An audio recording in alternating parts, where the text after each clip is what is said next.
up, everybody? This is Danny with A Garage Apart, and here is another episode of That's Awesome.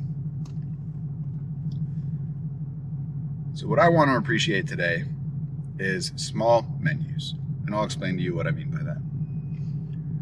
I will use the examples of In-N-Out, which is, if you're not from California, it's kind of our go-to burger spot, even though the fries are kind of questionable, unless you get them animal style, of course. But a place like In-N-Out has a couple things on the menu. It has a hamburger on the menu, it has a cheeseburger on the menu, and it has a double hamburger or cheeseburger on the menu. It has fries, it has soda, and it has coffee. Oh, milkshakes. That's all. That's all it has. And it's actually very reasonably priced. So why are small menus so awesome? I'm going to take you on a quick side quest here and talk about Netflix. I don't know if you've ever watched, I'm sure you have, it's 2024, a binge-worthy TV show. Say it's something like The Ozarks or Breaking Bad, something like that. And you spend 4 hours a night for a couple weeks watching several episodes of this TV show that you are enthralled with. You cannot get enough of it. You've actually destroyed your sleep, and thus your mood, and thus your work, and thus your money, and thus your relationships, just so you can stay up and watch this freaking show. Finally, the show ends, you watch the season finale, you are mildly disgruntled with the way it ended because you're never 100% satisfied with the way things end. Now what? What do you watch next? I'm betting if you're anything like me, you will have a 2 to 3 day long existential crisis about what show do I put my time, my care, my heart into next? What is going to be my next meaningful relationship with the TV show?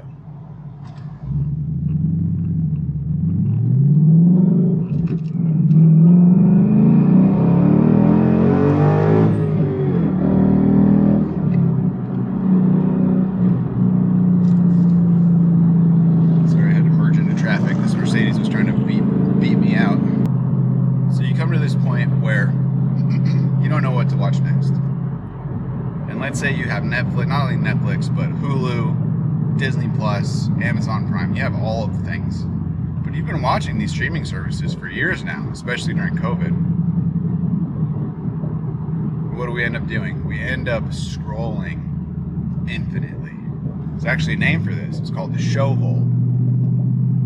And it's when you go, you just click sideways, click sideways, click sideways. What's this thing about? I'm going to watch the trailer for this. Nope, that doesn't seem like it's going to be worth my time. It's definitely not going to be worth my time the way Breaking Bad or the Ozarks was worth my time. I cannot commit to this relationship with this TV show.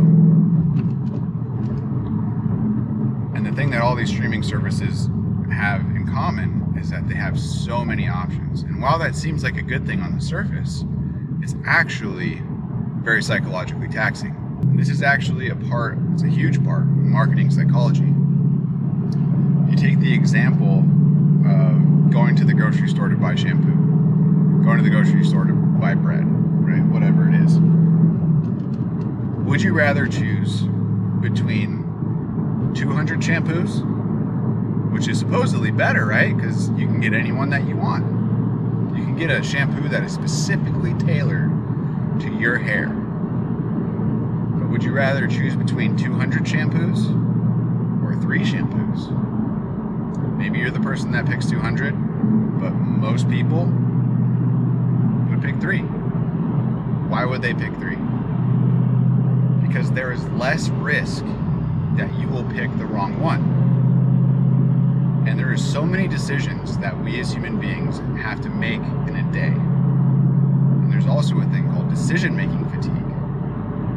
And it's the more decisions that we have to make in a day, those decisions we make later in the day, we are less willing to take risk on. So when we roll up to a restaurant with a small menu, like In-N-Out or even Raising Cane's chicken fingers, how many decisions have you already made that day? Maybe you're getting it for dinner. You made hundreds of decisions at work. You made hundreds of decisions navigating your relationships. You made hundreds of decisions just being a human being and deciding to live and breathe. And so it is such a psychological relief